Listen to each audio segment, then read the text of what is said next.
Why don't I do the things I know I should? About health and fitness is not exactly what do I need to do. If I want to be healthy, if I want my body to support me in every single moment of my life, or if I want a medal-winning body, the real question is not what I need to do. Most of any body transformation doesn't come from the very complex biohack. It comes from doing the basic well done. That's it. 80% of all the results we're ever going to get is the things that we already know. The big question is, why don't I do the things I know I should? You know, there are two types of people that are not at peace with their bodies. The ones who are obsessed about their bodies, and the ones that use the body only to carry the head around. If that is the only connection that I have with my body, it's very hard for me to put into practice the healthy eating, the quitting sugar, the exercising, the things that I know I should, because there's this thing between me and the body. There's a taboo, there's a fight, something is not right. Why do we have bodies? To experience life as an identity, to appreciate. What else? Why do we have bodies? Why do we have a body? To feel, to exist on this planet. I think that makes sense, right? We have a body so that we can have a human experience. Then what makes a good body? Functional, healthy, a body that serves your needs. The reason why we have bodies is to have a human experience. Then a good body is the one that gives you a good human experience. Then tell me, what is the purpose of the human experience? The purpose of the human experience is evolution, is growth. Growth is more or less like this. This is a beautiful example in nature. Caterpillar transforms into a butterfly. Why do you have your body? Not why do you have a body. Think about yours specifically. And why did you choose it? Here's what I believe. Before this life, everybody perfect spiritual beings. Oh, everything is perfect. Everything is infinite. Everything is one. And then we say, I want an adventure. Like, I want growth. I want to learn something. Let's go have a human experience. Huh? Then you go to God. You say, God, it's my time. I want to go to school. Learn human experience. And then God asks, all right, let's find out your circumstances. What do you want to learn? And then you say, I want to learn self-esteem. They go, I know exactly the body that is good for you. Now you go into the catalog. It's short. It has a gap between the teeth. It gets bloated when you eat healthy. Good. What else do you want to learn? Self-compassion, self-discipline. Lots of sugar cravings. Wait, let's also put you a family member that will make jokes out of that. To God, very wise. Thank you very much. Then you go to the experience. Does that make sense? That's how I believe why we choose this body. The whole path on health and fitness started for me because I was bullied when I was a kid. You know, there was one day that a guy twice my size slapped me in the head and called me a piece of shit. That day I felt rage, but it was twice my size. And there were other guys behind him that were all twice his size. So I couldn't react physically. So then I had this vision. I'm gonna grow a strong body. It's like I couldn't hit the guy in the face, so I turned my rage into a vision. I started that process. You know, my body was a full-time job, and one day it got there. One day it got to the whole muscle, into the whole veins, into the whole impressive thing. Problems that I had, they remained untouched. You know that the process of transforming your body to impress somebody, to impress the world, is something that when I look back, it doesn't make much sense. It is like you train your body twice in a day and you arrive home and everything you can do is to pinch your belly. or to, lift your shirt and see how long it's gonna take until you get rid of a part of your body. Because as if you're not there yet, it's because you haven't worked hard enough. So you wanna get rid of this. What if you diet until you develop a eating disorder? What if you exercise until you lose your libido? Don't you love it better now? But that's what we do all the time. So when I reached there, I realized I was still the same insecure kid, but a lot of muscles on top. There is a reason why self-acceptance starts with self. It's not gonna be a picture on Instagram that's gonna give you that. It's not gonna give this self-validation, the external validations. The way for me to learn my lessons is from inside out. The relationship with the body has changed. Now the body is a vessel for me to learn new things. I don't train my body so it can look in a certain way. I train my body thinking, what do I want it to be able to do? What do I want my body to feel like? What are the experiences that I want to get ready for, that I use my body to be there? How can I express my power, my strength in the moment, doing things that I like to do? And the lesson of self-acceptance that my body gives me is, hey, you will be the guy that works the hardest. Even though you work the hardest, it's not because you still look average. You work harder than everybody else. You go to A-Fest, half of the people look better than you. But you're not there because of that. You're there because you're working the hardest, because it's devotion to this human miracle that you have, because you like to teach the body to be its own best. You like to feel at your peak. You like to give your best. That is self-acceptance. That is self-esteem to me. And so, to me, the question that comes after that is, what's wrong with your body? If you were to be happier about your body, what would need to change? Attitude. If you were to be in peace with your body, what does it take? What we need to change? Oxygen, more oxygen. Attitude. What else? Ego. You see, it's not weight loss. It's not more muscle. It's not body composition. Although these things are cool, although these things are functional, but sometimes we get lost in this message, and this is because of the things that we see. Today, if you put #fitness on Instagram, that's what you see. You don't see fitness, you see aesthetics. Nothing wrong about aesthetics, but that's not fitness. You know what fitness is? Fitness is your capability of undergoing challenging physical endeavors and recovering from it fast. For example, you climbed 6 floors of stairs. You're almost dead on the top, low fitness. You climb 6 flights of stairs, takes 30 seconds, you are new again, high fitness. Regardless of how much you pinch your belly. Does that make sense?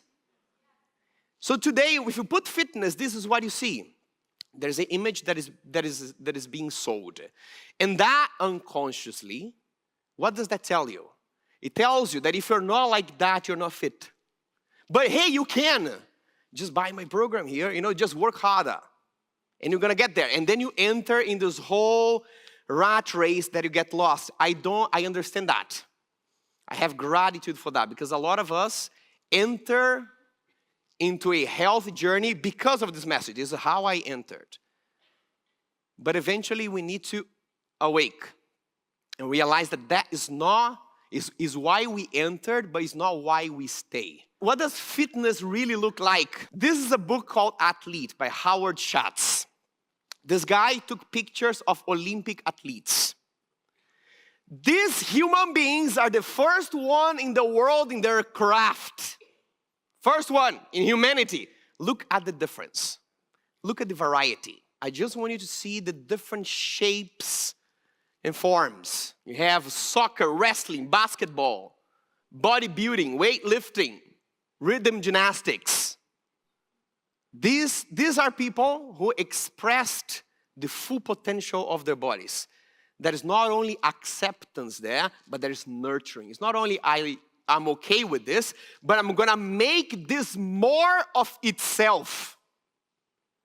I'm not gonna try to get a weightlifting body and transform into a bodybuilding or vice versa. There's a gift here. And I want to express this gift to this ultimate level. How do you think that these people wake up in the morning?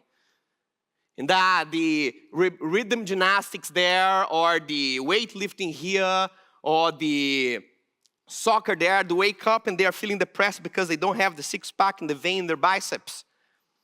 No.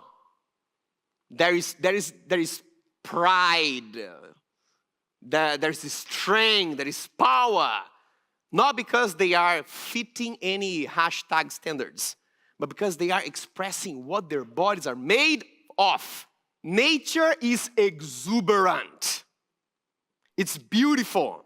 If you look at what is most sacred that we can see in our existence, nature is not ugly. Nature is not only working well, it's beautiful. So the beauty is not a bad thing. It's not forcing. There's no forcing in nature. But the beauty of nature comes as a full expression of health and functionality. Lotus flower, symbol of spirituality in Buddhism. Beautiful, grows in the middle of the mud. It has the exact form because for it to grow from the middle of the mud, it needs to be able to let go of dirt and water. And that's why it has the exact form. It's not that it has that beautiful form and it struggles to grow in the mud, but it's nice looking. Fully healthy, fully functional. And then it's beautiful. Why do we train our bodies for? If it's not to lift the shirt, pinch the belly, to wear a bikini and why do I train my body for? Should I not train my body anymore? Keep it as it is? I was talking to another client. She's a Netflix actress from one of famous series. And when we started training, we started working together, she was in a very ill state of health. Was in bed, was sick, was overweight. And then we started working throughout the months. Started changing nutrition, started changing exercise, sleep, and then she started losing weight. She's getting healthier, she's not sick anymore. She's like radiant health. 6 months, determination. Then her daughter got seriously ill, that she needed to be in the hospital with her 7 days per week, the entire time at the hospital. This took a couple of weeks. At the end, we had a call, and she said she was heavy in her heart, and she said, Ronan, I'm so disappointed. I lost all my results. I'm not, eating as I eat random food. I'm not exercising. I'm sleeping very little. I regressed all the progress that we had. And then I asked her, why are we training your body? If it was not for you to be ready to be by the side of your daughter whenever she needed you the most. Just imagine that by that time that she needed you the most, you were still sick yourself and needing help yourself. But look at all the 6 months of work that you did that prepared you for situations in life that were real. Why are we training our bodies? If not to show up for the situations in life that we really need to show up for people that we love, that we need to show up to have golden memories with the people who we love the most. That's what we're training our bodies for. Sometimes we think that it's only to look good at pictures. That is a nice byproduct, but it's not the end goal. But they also, inside of the personal development space, there is still a lot of us that have the same relationship with our bodies. But your bodies, you cannot just leave your body at home and complain about it to your friends. You're always with it. So that emotion turns into guilt and shame. You hide the body. You hide the behaviors that you have with the body. You hide the eating behaviors whenever somebody is not watching. You hide the thing that you're not, going to exercise, but you're frustrated about that. There's a lot of guilt and shame there. This guilt and shame is what creates this distance, that I cannot do the things I know I should. For that, I need to make peace.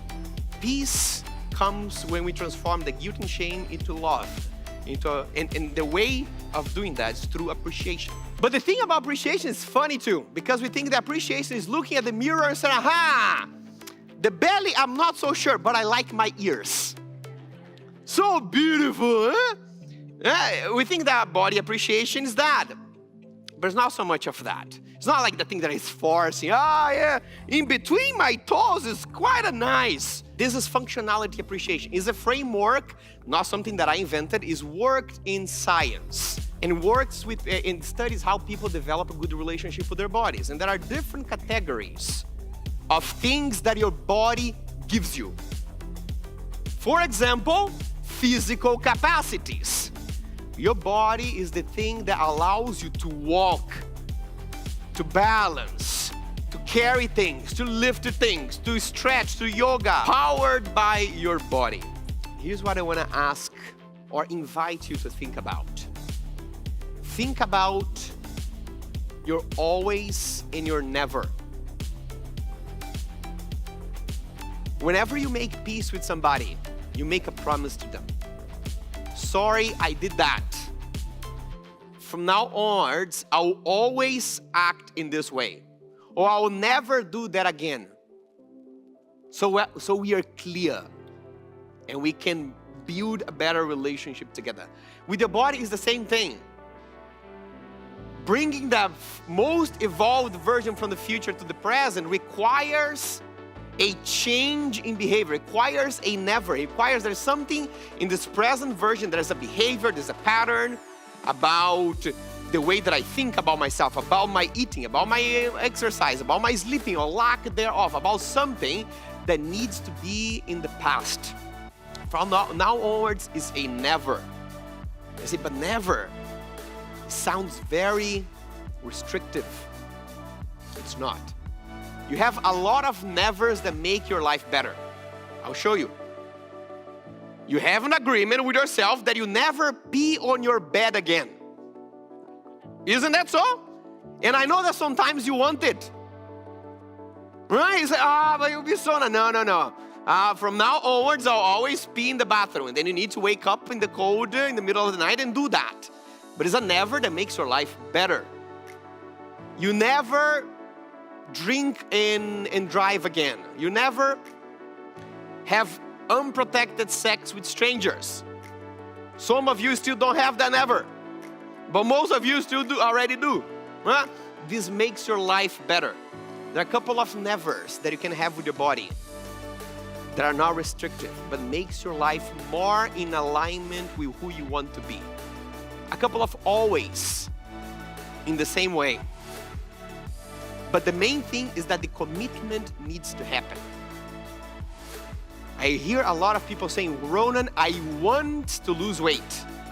I want to let go of inflammation. I want to be healthy. I hear a lot of people saying, I'm committed to. Because the commitment doesn't come through words, it comes through actions. I met a person, very inspiring, who successful athlete, successful businessman, has connected to his family. Everything in his life is brilliant. And I asked him, what is the main secret? And he said, Ronan, what I want now. That's the whole secret. The actions that create it cannot come tomorrow. They need to come today. You know, the problem with but just today, I will not do that. Just today, tomorrow I do, but just today. The problem with the just today thought is that every day is today. And so that just today becomes eternity. How did you make that choice? Andrea told me I was diagnosed with diabetes. And when I was driving to the doctor, I lost my sight. I was driving and everything got dark. This is when I knew it was time to change. Roger said, my mother died of a heart attack and I thought it was coming to me. And for Andrea, she had an uncle that had a heart attack as well. So that I knew that was coming to me. Have you ever heard stories like that? I think to me, the main point is we don't need to wait for the disaster to happen. Sometimes we get lost in the relationship with the body. But are we waiting for a disaster until we take an action on that? Do we really need to wait for things to break to make peace with the body? To me, I talk to my body and I know that one day I'm gonna die. And the day that I die, I want to look at my family in the eyes, give them the love, look at my friends in the eyes, give them the love. And I know that the last thing, the last part of existence that I'll say goodbye to is the body. Then I'll look at the presence of the body, say, good journey. That's how we start exercising when we think we can't. That's why we start eating healthy when we think we are stuck in that. It's a reminder that you chose your body. But that was a very strong reason why your body chose you to. That's what I want everyone to remember and understand why.